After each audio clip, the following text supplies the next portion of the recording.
I was 100 miles an hour working plasterer. Now that is a hard job, and it went overnight. I was diagnosed with terminal cancer about 18 months ago, and I've only started coming to the hospice in the last 6 months. When I first heard what I'd got, I wasn't interested, I just wanted to fizzle out, if you like. All I wanted to do was go see if I'd got enough money to go over to Switzerland, honestly. This is a short film about Thames Hospicecare from people who have chosen to make use of it. People living with life-limiting illness and their families and friends. It can be frightening when you're first diagnosed with a life-limiting illness. When Linda discovered that she had cancer, the word hospice meant just one thing. Most certainly a place where you go to die. Absolute dread at the thought of coming here. Yet when it came to it, Linda's first stay at Thames Hospicecare was far from the dark experience she had imagined. Oh yeah, get homemade cake as well. I live by myself, and I actually come here and I feel that life has begun again, because there is always noise around me. There are always people with a smile on their face that want to know you, are full of such care and compassion, that I actually feel that this has become my family over the last 6 months. Well, the old idea of a hospice is somewhere you come to die, I think, but I realise that it's not that at all. Most people who are here go home after a week or two and carry on with their lives. And I know that I can ask any question I want to, and I won't feel that they're judging me or anything like that. I can ask as many questions and go over things as many times as I like. Thames Hospicecare is a very special local charity that works in East Berkshire, and it provides services to patients and families with life-limiting conditions. We have 2 sites, one based in Ascot and one based in Windsor, and we have a hospice at home service as well. So it depends very much on patient and family need, but we could, for example, care for people right at the end of their lives in our inpatient facility here, or through our team of hospice at home nurses. People can come for day support, they can come for groups, advice, their families can have a break, carers can be supported. So it really very much depends on the needs of the patient and family. A hospice is not a dark place where people just come to die. It is a vibrant, loving place where there are lots of experts who have skills that can help you. So, we were talking about your pain management.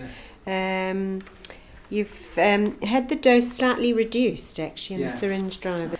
So what do you think about the fact that we've reduced the dose slightly? Well, I think it gives me an opportunity to not be so, dosed up on opioids, medication that relaxes the muscles rather than sort of pain killers as such. You have needed some extra doses. What our staff can do is help support people, relieve pain and symptoms, and actually empower you to live the very best lives that you can live in the time that's left to you. Yeah, you have to face reality. I've got a terminal illness which, one day is going to get me, but not yet. And I'm going to try and live my life the best I can. With plans to go home. I've got plans to do things in the future with my family, and the hospice is helping me get there. We know now that if eventually we have to come back, that we're not frightened to come back. That's the thing, Obviously we do have some sadness. People do die here, but that's not the only reason they come here. Lots of people come and they go back out and live lives in the community for quite some time. I think people's perception of a hospice is that you come here to die. Well, in fact, it's untrue. Some people come for rehabilitation, like myself. The ultimate is to get me back home. And other people come in for respite, to give their family a little rest from the care. This is our first experience actually here, and it's been wonderful. The NHS could learn a hell of a lot from the care that's provided. I have found a peace being here. Stuffed pepper, my favourite. Yeah. There you go. You haven't got cabbage. It's certainly enabled me to come to terms with my illness in a way I never thought possible. And simple things like sitting out in the garden and just listening to the birds, listening to the school children in the fields next door, things that I would never have taken the time to listen to before or think about, have actually just made me sit and contemplate life and actually think how lucky I in fact am.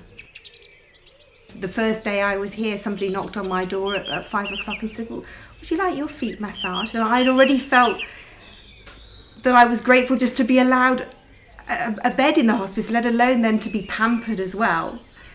So you were made to feel very, very much cared for through therapeutic treatments, such as massage.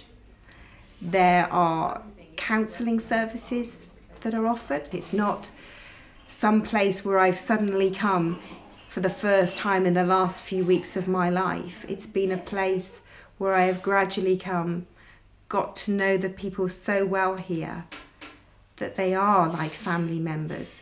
So that fear of those last few days or few weeks is no longer. As well as the inpatient service at Windsor, Thames Hospicecare has another site at Ascot, a drop-in community centre that provides support for those living at home with life-limiting illness. We met Kevin Keegan. I love Kevin Keegan. Oh, do you? Yeah. Well, I actually saw him. For Dave, Ascot offered just what he needed to get past the shock of diagnosis and start putting his life back together again. As soon as I came here, I knew. I'm talking to the girls, you know, that this is going to work for me. I had difficulty walking after the operation because I had 5 tumours. And it's so relaxing, you know, come 2 days a week and it just gives you that break from home. And I can walk. Sometimes Dave surprises himself with some of the activities he chooses. And then slowly start to curl up once again. I never thought I'd get into yoga. I used to think it was all for hippies and, you know, but as soon as I met Andy, the yoga guy... You start to feel the breath. You listen and take it on board, and it was doing me good, I could tell it, you know. Not reaching for it. He can talk you down off the ceiling. As we would when we sleep at night. You can. Effortlessly. After the second or third session, I said, "You're right, Andy." I said, "It does what it said on the tin." I felt great, and so did the other ladies. And elbows in, not moving your elbows. I never thought I'd get into fine-tuning physio, but every bit of it has helped. A good lunch is something you can look forward to at Ascot. And like all Thames Hospicecare services, it's free. And I've seen the mushroom soup, so I've ordered it. I've had it in reverse. I feel awful having a free dinner. It don't seem right to me. Don't understand why. It's one of these few perks in life, you know. When I came in and saw all this, I think it was gorgeous. I don't understand how they are able to fund a thing like this. It's amazing. We don't pay. Not at all. It's free because we're a charity. Don't understand why. It's free because we've enjoyed the support of the community for almost 25 years. We have 16 shops, our charity shops. They raise income. We have a fundraising team that brings in money. We have people's generosity in terms of legacies being left to us. And we do get just over £1 million from the NHS. They do anything for you.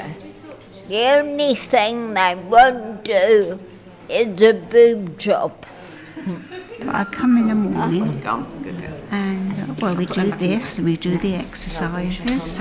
Any time in September. I've already seen the doctor and he sort of put my mind at rest. It's not a place to go and die. You know, go and enjoy it, which I have done. I just love coming. 2 or 3 hours, good company, probably. Attending the day centre at Ascot is about how to live well with life's limitations. Control your shortness of breath. Breathlessness, for example, can be a real problem associated with serious illness. I don't get up till about 8:30. I come downstairs and get my breakfast. That takes the breath away for a bit as well. Today, it's the third of 6 sessions on best ways to cope. But sometimes you said that you do get short of breath sleeping occasionally, Beryl. I do, yeah. That's the worst time is in bed. Keeping your wrist still. A little bit of exercise is better than doing nothing at all. Digestion and diet may also be one of the more challenging aspects of a life-limiting illness. They say that the palm of your hand is the size of the nuts that you should eat per day, so obviously no salted ones. At Ascot, Thames Hospicecare encourage you to learn more about eating well. Many people living with a life-limiting illness are either unable or do not wish to make the journey into a hospice. Audrey has Parkinson's disease and has chosen to be looked after at home by her husband Derek. Audrey has asked me not to take her into hospital ever, and that goes for the hospice as well. Audrey wants to stay here. So have you been since I was last here, Audrey? I haven't been for about 3 weeks, so... Not too bad, really. Too bad. Today, instead of Audrey coming to Thames Hospicecare, Thames Hospicecare is coming to her. It's a 24-hour day. I'm never off duty. Caring for your partner when you're 86 can be a big challenge. Thames Hospicecare offers crucial support for people in Derek's position. My big problem has been to get things done that we need to do, such as shopping, go to the post office, for me to go to the doctors or anything. Oh, do you want me to take your dressing gown off? Yeah. So it's a big relief for me when I can go out, knowing that Audrey's well looked after. And that's been a really big help to me, to get 4 hours off. For Audrey, it's the familiarity of home that matters. And when the time comes, she would like to die here. At Thames Hospicecare, we have the skills and experience to grant Audrey's wish. My big worry is when there's something, wrong with Audrey. When do you call for a doctor and that kind of thing? And people such as Mandy have nursing experience and they will show me how to look after Audrey in some cases. As I say, I think they do spoil Audrey a bit. You know, they cut all the crust off the sandwiches and things like that, which she doesn't get with me, you know. I can do gravy now and rice pudding. Yeah. I have never been here one day where I have felt like a patient. It's just felt like this is something I do on a day-to-day basis that I get a huge amount of enjoyment out of. Beryl is 86. She knows that the end is quite close. Death was something she dreaded. But the care she's receiving at Thames Hospicecare has fundamentally changed her feelings. I thought dying was an awful thing. But I'm coming in here, it's just home from home. I thought it was just for somebody to die off. I thought that was the end. And living without pain, I can't believe it. It's helped me face my fears of dying. I tell you now, everything is good here. Read what's on the can and you get in it. Yeah. I now know that I will be around people that I know that will take care of me, make sure I'm in no pain, and will love me to the very end. I feel very safe. That's the word that sums it up. I feel really safe here. So, why not? I'm quite happy. This hospice, together with everything that goes with it, it's a no-brainer. One of the most important things that I want going forwards is to stress how difficult it is for this place to keep going. And certainly for me personally, what I'm spending a lot of my time doing now is finding any ways possible to help raise money, because it takes an awful lot to provide the facilities that this place provides. And I would just like to make sure that the people who come after me are able to benefit in the ways that I have.